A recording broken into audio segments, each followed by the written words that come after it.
97.3 ESPN.com, NFL and Eagles Insider John McMullen at JF McMullen on Twitter. And he joins us now with our daily look at the NFL and the Eagles taking on the Vikings. And, John, let's start off with the injury report because you wrote about it at 97.3 ESPN.com that the Eagles are the healthier team. Now, all of the stars that have been injured aside who are not available for this game, but the guys who are still active, the Eagles are a healthier team. And is there any key injuries on the Vikings side of things that we should look at?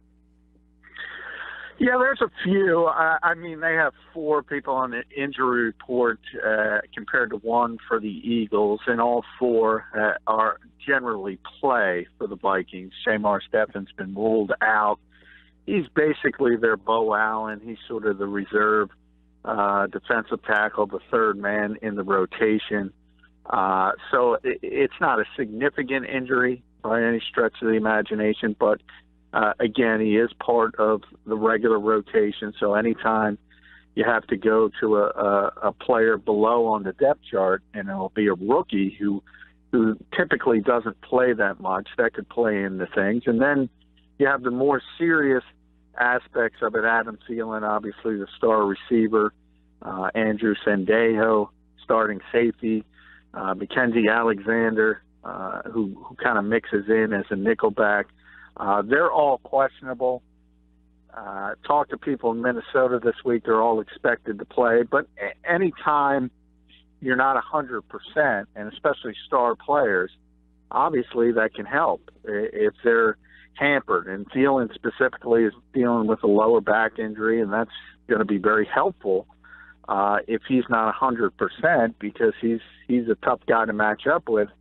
And Sendejo, who doesn't get a lot of publicity because Harrison Smith next to him is such a star, very good player, got a concussion last week against the Saints. Vikings expect him to play, but you never know with the NFL's concussion protocol because it's an independent neurologist who has to clear him. So that's one to keep an eye on.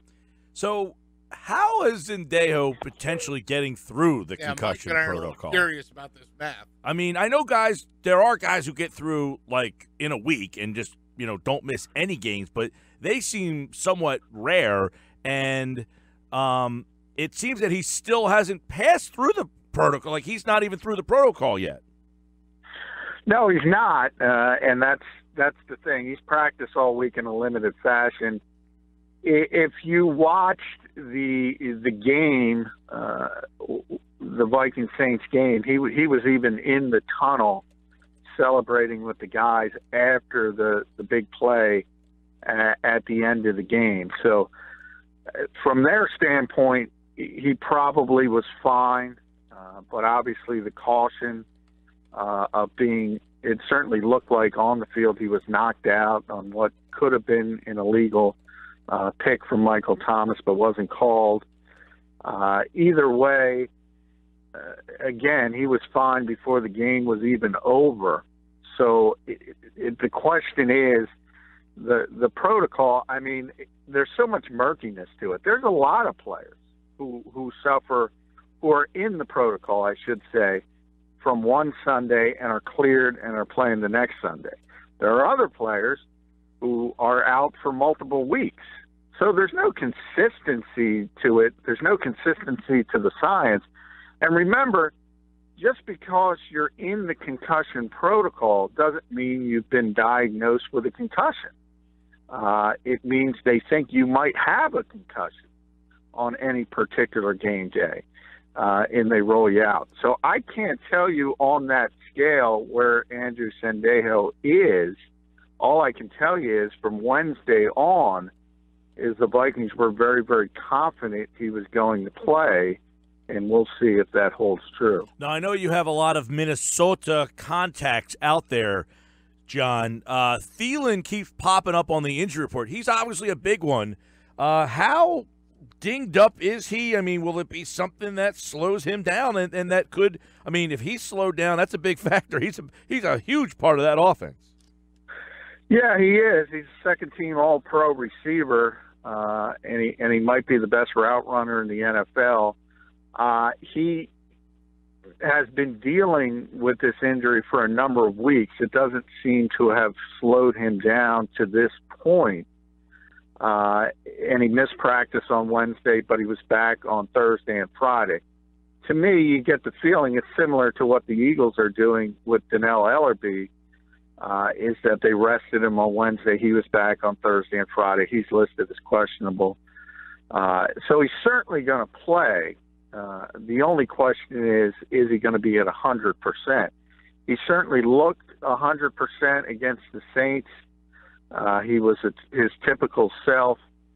I don't know if something else happened in that game, but he'll certainly be out there, and you'll just have to monitor whether he's as effective as usual, because he's been tremendously consistent. You don't have any down weeks with him from week to week. And so you'll be able to tell. I mean, if he's getting the football, he's going to be the typical Adam Thielen. If not, obviously it would be very, very helpful for the Eagles. Hey, John, how much do you think the players and the coach, do they really subscribe to these injury reports? Do the players even pay attention to them? In other words, do Eagles defenders sit there and say, oh, Thielen's on the injury report. Oh, yeah? What's he got? Lower back. Oh, yeah. So one good pop to him in the lower back area. Maybe we knock him out of the game. I mean, is that plausible? Do they actually look at stuff like that? Or is it the hockey thing, like upper body, lower body? They don't even pay attention. No, I think they do, especially with star players. And you'll see the same thing with Tom Brady and the stitches on his hand.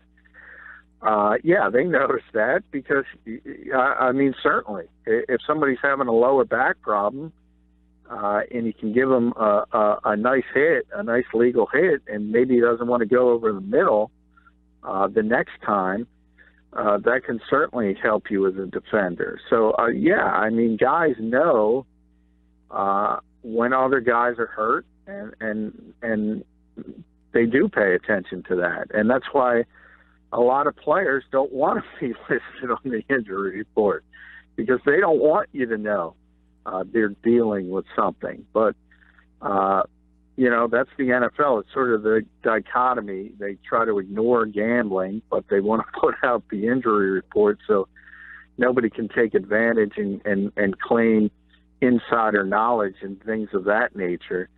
And you saw it with Julio Jones, is dealing with knee and ankle injuries. I mean, everybody knows it, and certainly if you get a chance to tackle him around the ankles, you might twist the ankle. Hey, couple things this week that are coming up. The one, and we heard a little bit of this last week, but the reports that, Doug has just told Nick, just be Nick. What exactly does that? Does that every week? Right, just be you. Don't try to do anything crazy. Don't try to do anything different. But what do they expect and what do they want from Nick Foles? They want what they got last week. And first and foremost, they want a very clean game, no turnovers, live to play another down. Punting's not the worst thing in the world. They certainly don't want him taking a lot of chances against this type of defense. And they just want him to play within the offense. I mean, they understand where they are at the quarterback position. They understand they've taken a significant step backward from Carson Wentz to Nick Foles. So we've almost said it on the show since the day Carson was injured. The margin of error is smaller. You have to go about winning games in a different fashion. In the way this team has to win games and the way they beat the Atlanta Falcons is playing a very clean game. You had the fumbles, and that obviously hurt. They were lights out defensively. And Nick threw a lot of underneath stuff and completed passes that were there. And that's all they're asking for. That's all they want. And there's a reason for that, because that's pretty much all they can expect. You can't expect 27-2 Nick Foles, 7 touchdown Nick Foles. That's not going to happen. Hey, John, when you brought up Julio Jones and his knee and ankle injuries, that made me think of some of the players that were slipping on the field last week, and we've heard the reports about the new sod. Was the field that bad this week? Why did the Eagles feel the need to re-sod the field for this week? Yeah, I think a lot of people were slipping and sliding on both teams, not just Atlanta, but also the Eagles. So they wanted to re-sod the middle of the field. They did. I think it hasn't been – people have been talking about it since the Army-Navy game. You remember the snow game. I think that's what kind of turned things in a negative direction. And the Eagles weren't happy with it as well. So some people are saying, well, you might have an advantage.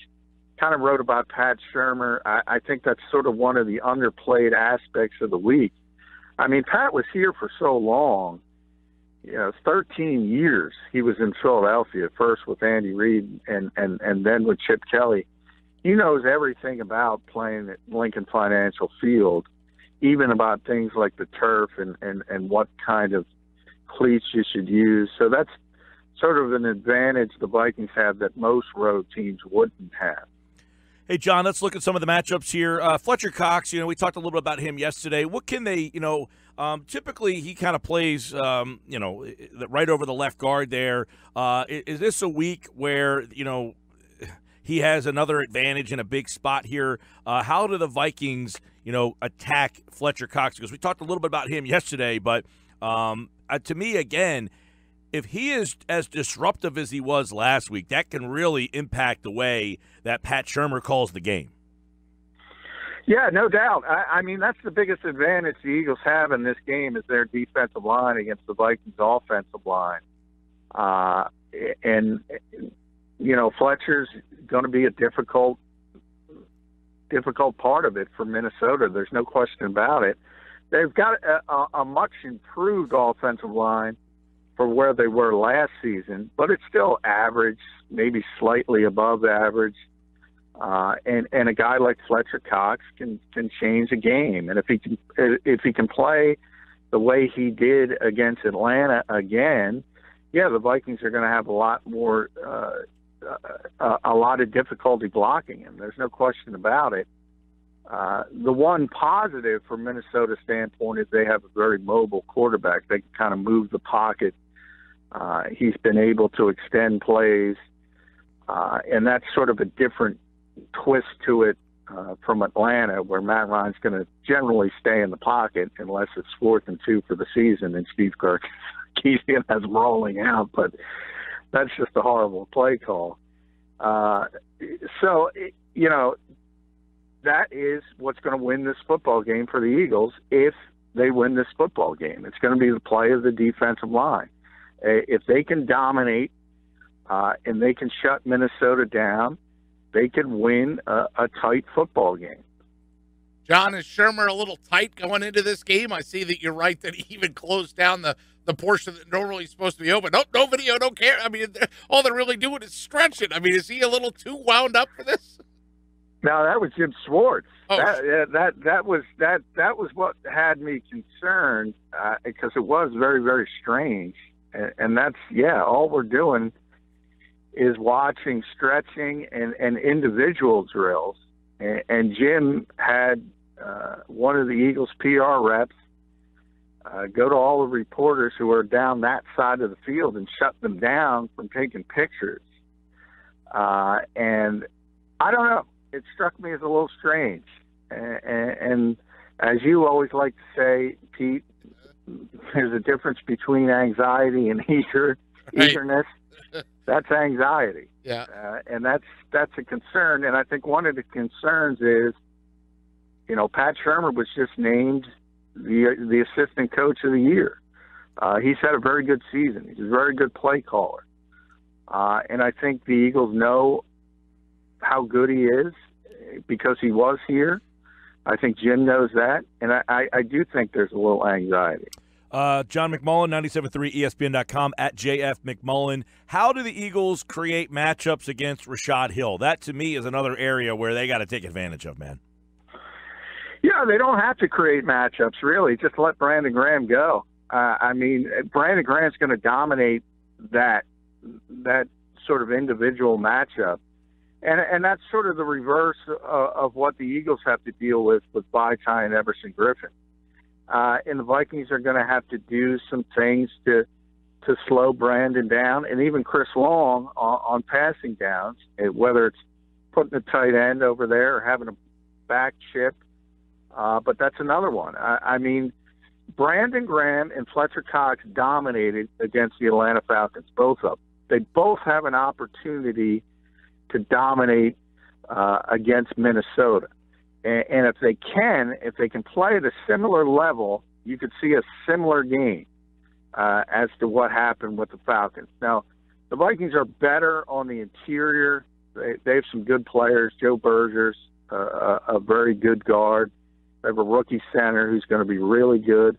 And they moved Mike Remmers, who's a veteran guy, knows how to play. Not the best athlete in the world, but very tough guy. He'll kind of figure it out. So Fletcher has a tougher task ahead of him than Brandon. Brandon should dominate this game against Rashad Hill. And I think that's an interesting story that's not really being played up all that much, but Brandon Graham was kind of the pick that nobody wanted, right? He was the guy that was we took him over Earl Thomas. Like, they made a trade up, and they have Earl Thomas, and now Brandon Graham. I mean, he could really make that story kind of come full circle with a big game here, and obviously ending it in a couple of weeks with something really special. But it could really be a capper for him. Yeah, I mean, if you think about the vitriol that was thrown his way early in his career, it was a lot like Nelson Aguilar. It really was. We've gone through more recently, but Brandon never was at the depths of Nelson. Nelson really didn't play well, obviously, early in his career. Brandon was an okay player. It wasn't like he was a terrible player. But Eagles fans just latched onto this narrative because Earl Thomas was taken with the 14th pick right behind him, and then Jason Pierre-Paul was taken at 15.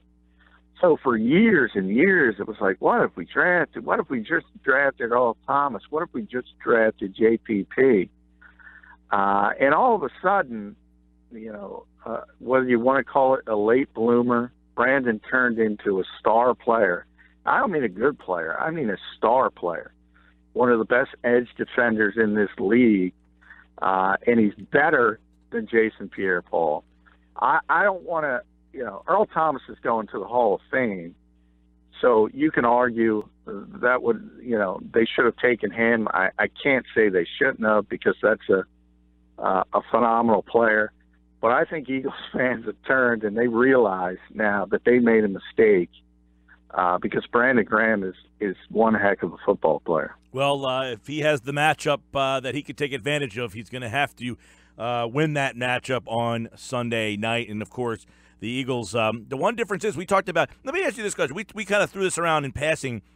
If Sam Bradford was playing quarterback in this game, do you think the feeling would be different? Like, do you think you'd feel more confident that fan – you know what I'm saying? Like, do you think there would be a big difference?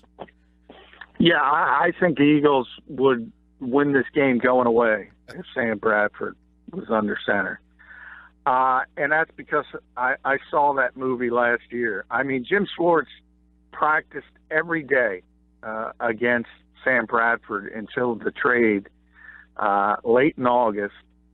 And he knows where all the bones are buried when it comes to Sam Bradford. He knows what he can do.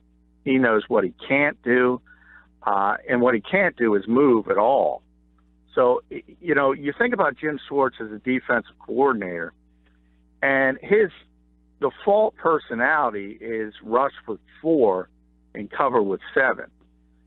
And that's what everybody wants to do, but few teams can do it. Interestingly, that's the Vikings' philosophy as well. And these are two teams that can do it because they have really, really good defensive lines. But if you go back to that game last season when the Vikings came in here and they were 5-0 at the time, and everybody thought they were going to the Super Bowl last year, Jim was just blitzing from the get-go. And that's not his personality. But he knows Sam Bradford can't do anything with it. and the Eagles really just laid one on the Vikings. I think Jim Schwartz would be loving life if Sam Bradford was playing in this game. And I know people don't believe in Case Keenum, but this guy, the Vikings have won 14 games this season. He's responsible for 13 of them. He's won 13 football games. If you look at his numbers, as I said, if you're gonna list the MVP candidates, he'd be 4th or 5th in this league. That's how well he's played. And one of the reasons he has played that well is because his ability to extend plays. And Eagles fans got to see that with Carson Wentz, got to see what a difference that makes. Now, by no means, before anybody tweets at me, am I comparing Case Keenum to Carson Wentz. Carson Wentz is a superstar player. But what Case brings to that offense is that ability to get unscripted offense. And everyone should know how much more difficult that makes an offense to defend. All right, John McMullen, 97.3 ESPN.com. At JF McMullen, tweet him right there with your displeasure. John, it's going to get worse in a minute. Oh, wow. Who is your pick for the game? What's your score? I have the Vikings winning the game 20-13. And I've been wavering back and forth, and it's interesting because Pete brought it up early in the conversation. Where I turned, I had the Eagles win at 16-13. Where I turned is when Jim did that, and he shut us all down. And I just got a weird feeling. I just got a feeling of like, you know, we all talk business as usual. Doug said it again today. Focus. It's a normal week. Just do your job. I don't know. I got this strange feeling that Jim Schwartz was concerned about what he was about to face, and he's very anxious about it, and I kind of turned the other direction. So what I'm saying is I have no idea who's going to win this football game. I think it's one of the closest matchups. These two teams are almost mirrors of each other, but I think what I just talked about, I think Case Keenum's ability to extend plays, I think it's going to be the difference in this game. All right, John McMullen. He likes the Vikings 20-13. By the way, Sal Paolantonio likes the Eagles 20-13. Okay. Ross Tucker likes the Vikings 17-13. You could tell us your score coming up in an hour from now and pick the perfect score you're playing for $1,100. All right, Johnny Mac will be live at Lincoln Financial Field Sunday night for all of the Eagles and Vikings coverage at JF McMullen and 97.3 ESPN.com. Thanks, John. Hey, thank you, guys.